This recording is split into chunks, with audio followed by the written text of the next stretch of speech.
India's opulent palaces and monuments have long drawn visitors from around the world. Now, if the nation's entrepreneurs can be believed, vast numbers of foreigners will soon trek to this new icon, New Delhi's Apollo Hospital, fast on its way to becoming the Taj Mahal of medical excellence.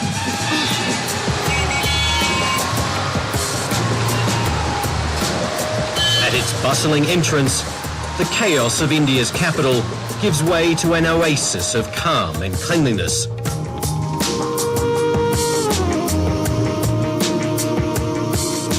This is where the wealthy come to get healthy. India's booming private healthcare system is expected to be worth billions of dollars a year in the decades to come. We say at Apollo the patient care is supreme. India is now ready to heal the world. What's this? This is the medical intensive care. The Apollo Hospital is the jewel in the crown of a growing medical empire, created by this man, Dr. Pratap Reddy. All your patients are okay? Today he's meeting and greeting Apollo staff. It's a chance to promote his achievements in front of our camera. And this is world standard. This is the world standard. That's why they said, being a cardiologist, I always say our cardiac care is perhaps the best in the world. Thank you. I'm proud of all of you. It's one of 23 hospitals this medical mogul has set up around India, ready to cater for the 150,000 medical tourists who now visit the country every year. And I call this as my little India. And I want this little India with perfect healthcare to be translated to other parts. This is how I'm progressing. This is my vision. This is my strategy.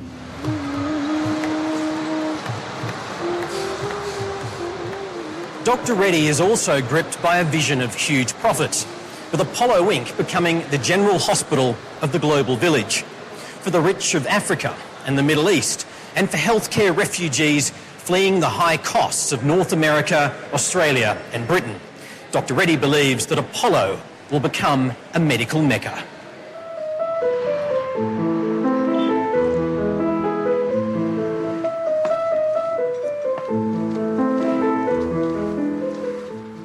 "7,000 kilometres away in Worcestershire, England, Averil Dollery is preparing to be embraced by Dr. Reddy's healing hands. Do it the easy way, don't we? Yeah.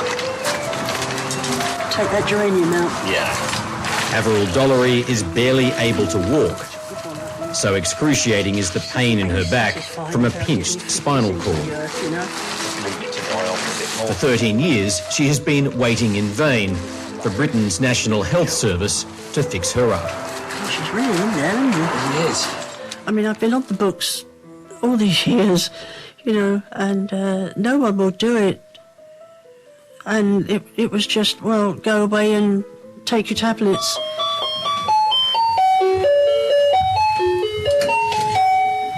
Hello. Salvation is now here in the shape of the Taj Medical Group. Come on in. Agents who connect British patients with medical services in India. So how are you today? Not too good. No? No, and the knee hurts. Where I have to walk awkwardly, seems to throw the knee out. British doctors told Averil and her husband Roger that the spinal surgery she required was too risky because of her weight problem. But the chronic pain pushed her to take the Apollo option. As soon as you get there and settle in, they'll admit you. Right. Your surgery is probably the next day. Really? So it's as quick as that to give you enough recovery time and physiotherapy after the operation. This is what he's got that deeper. For the Dollerys, the promise of a cure, courtesy of an Indian hospital, is not without its risks. The only thing that I am worried about is that when we get over there, the further tests, the MRIs that they're going to do before the operation will turn around and say, we can't do it. T-shirts aplenty, night shirts. But the operation in India will cost just 1/3 of what a private hospital would charge in Britain. We have everything in place now. The tickets came this morning, and it's Delhi, here we come.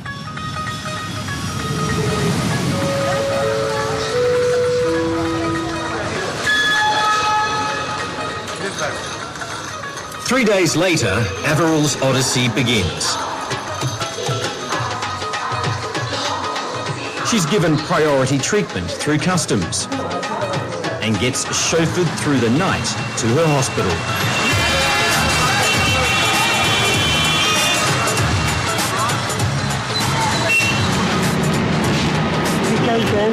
As a medical tourist who has never been to India before, Averill enters a bubble of privilege.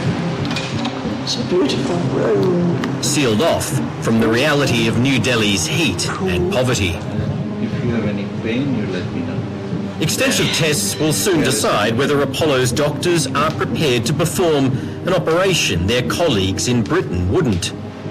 To fuse Averill's spine and end her years of agony. This is the pain. It soon becomes apparent just how important this trip is for the Dollaries. Yes. I'm just hoping that my back hasn't got so bad that they can't do it. Behind the guarded optimism, Averill and Roger are considering the darkest of alternatives if the Indian surgeons refuse to operate. The quality of life has got so absolutely poor that Ava and I were talking earlier this year, and she said, well, come what may, I'm not going to see Christmas. Sorry? It's 130.80. Is that bad? It's not that. When you say Averill might not see Christmas, are you suggesting that she might be forced to take her own life? She may feel that strongly, yeah. And I'll help her. No qualms.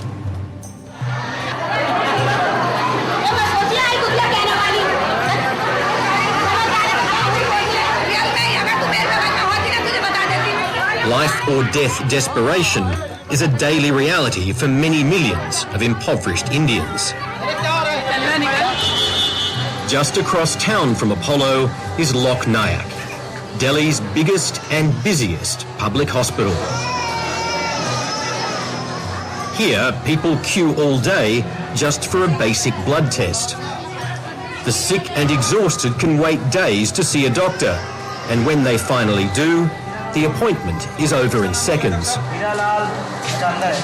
Sitting around a single table, these 4 doctors process up to 100 patients every hour.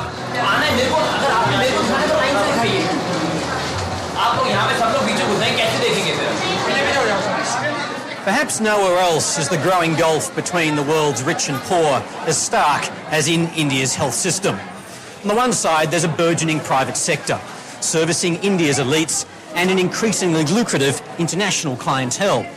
On the other, there is this. At least 800 million of India's other people, clamouring for attention in a chaotic public health system which is rupturing at the seams. What is happening is an apology for healthcare. People seeing patients in 30 seconds flat, doling out some medicines without any systematic follow-up, etc. Dr. Amit Sengupta once worked in a public hospital. He now lobbies for change as a leader of India's People's Health Movement.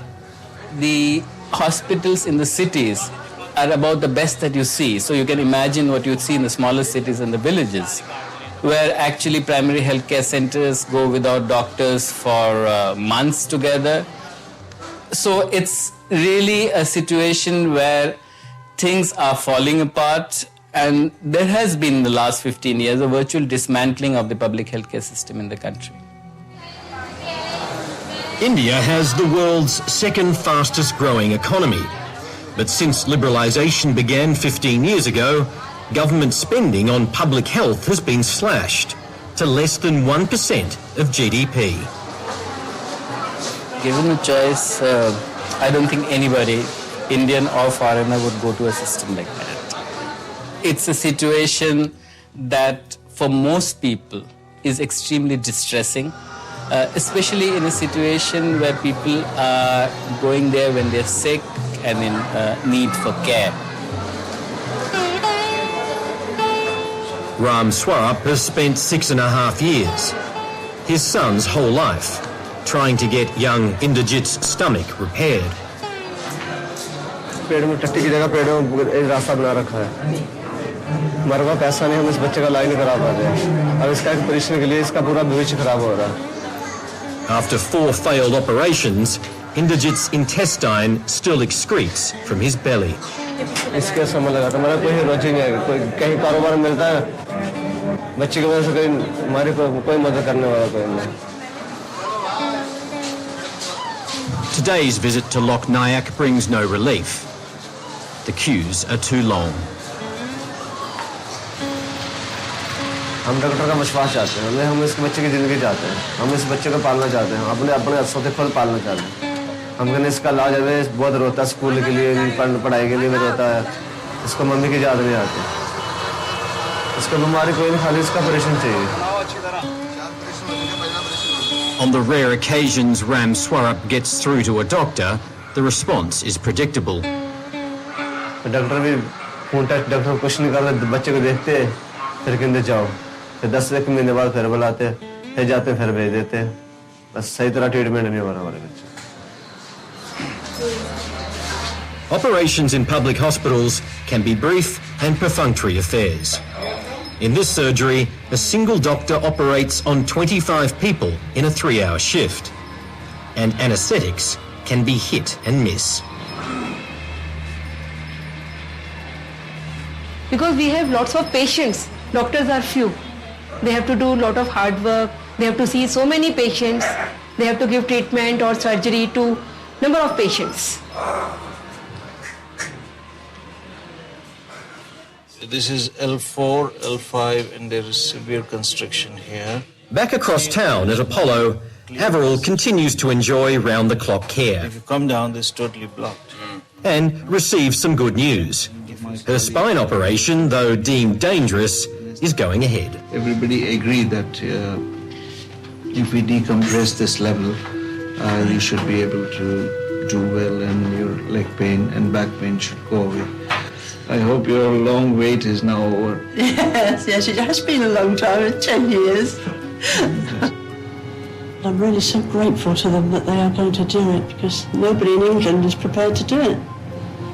So, it's very good.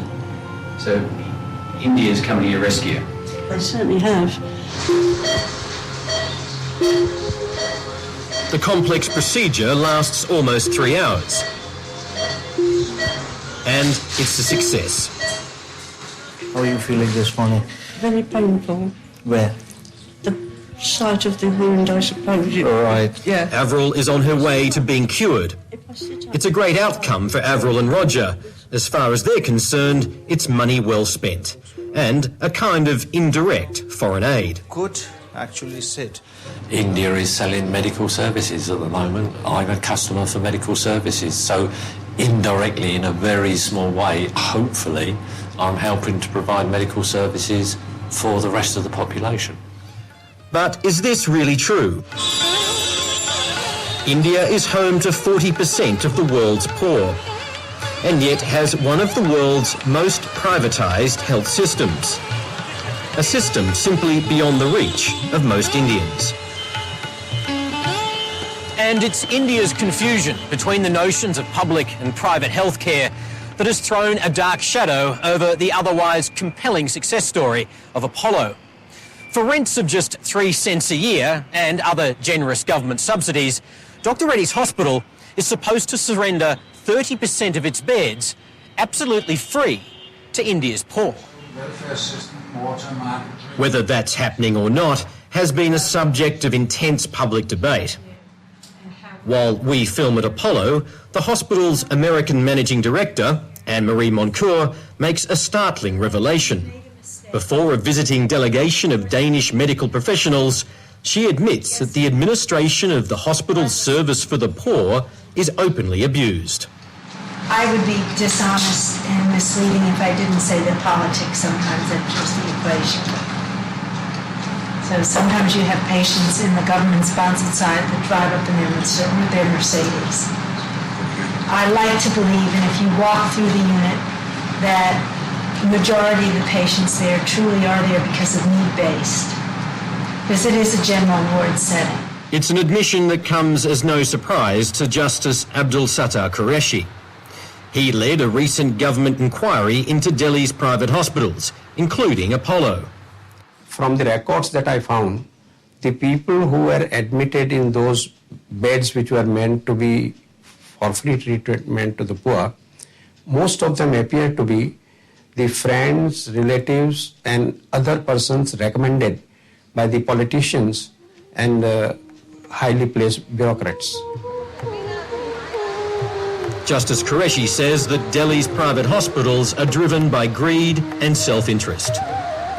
Their attention was totally focused on treating the rich patients. They virtually ignored their social duty and the contractual duty to render free service to the poor, with the result that some of these hospitals are so expensive that the poor people cannot go anywhere near those hospitals. I am not a hospital who is treating diarrhea and dysentery. This hospital is meant for advanced care where I have to buy 55% of heart surgery materials I have to purchase. With whose money do I buy? I have to buy with other patients' money. I'm not justified in charging patient A for this poor patient's treatment. I can give hospital facilities free. I'm also giving food free. I'm giving all the diagnostic facilities free. I'm giving all my theaters free.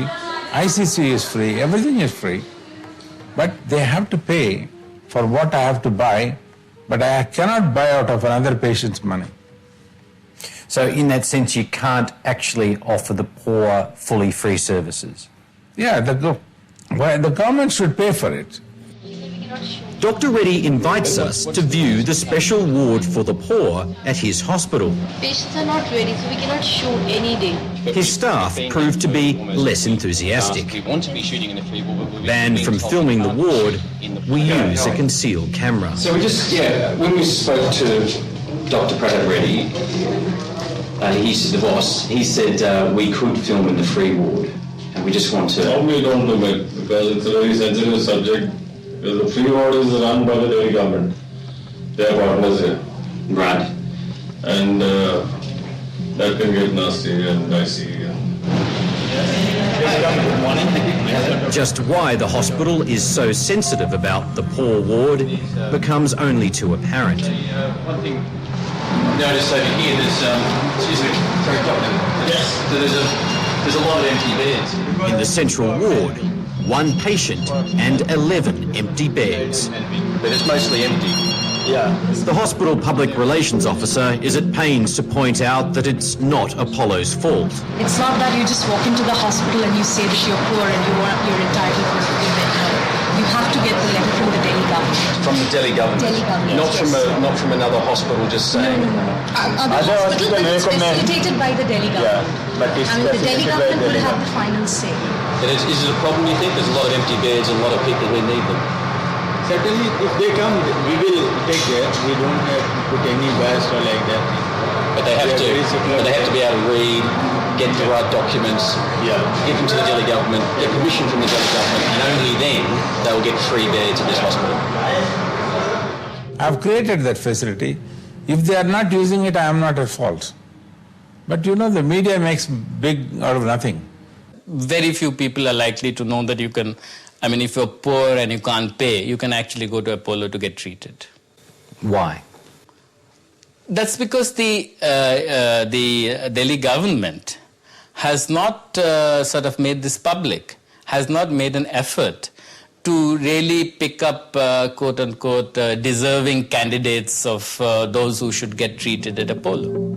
Now the Chinese patients and African patients. Some of those using the beds are neither poor nor Indian. You came from Nigeria to here to get medical treatment.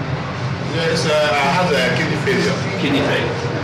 You paid to come to get treatment? I use my money to pay. Yeah. The first time when I come, I spent $55,000 to change the kidney.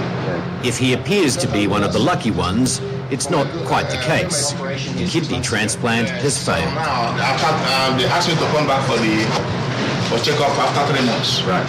Now I come back for a check-up on Friday, the kidney fails again. The kidney is no more working now. So now I see in dialysis. Not all of India's medical tourists, it seems, are happy customers. After I said they asked me to pay some money now, but I have no money to pay. I know that I have no money to pay. Because they asked me to pay about almost $15,000, but I have no money to pay. It's private. Dr. Reddy stands by Apollo's record. Today, we have done 55,000 open heart surgeries, and last year my success rate was 99.6%. There's only one hospital in the world which did better than this. Averil is coming to the end of her stay in India. It's 2 weeks after her operation, and she's preparing to take her first steps. Her spinal surgery was a success, along with the knee replacement operation that Apollo's doctors decided she needed as well. For these medical tourists, at least, it's been the trip of a lifetime. India's saved Abel's life. Thank you is not enough. I mean, what can you say? You can't say anything except you saved our life. The Dollery's odyssey is over. After just 16 days, they are preparing to leave India.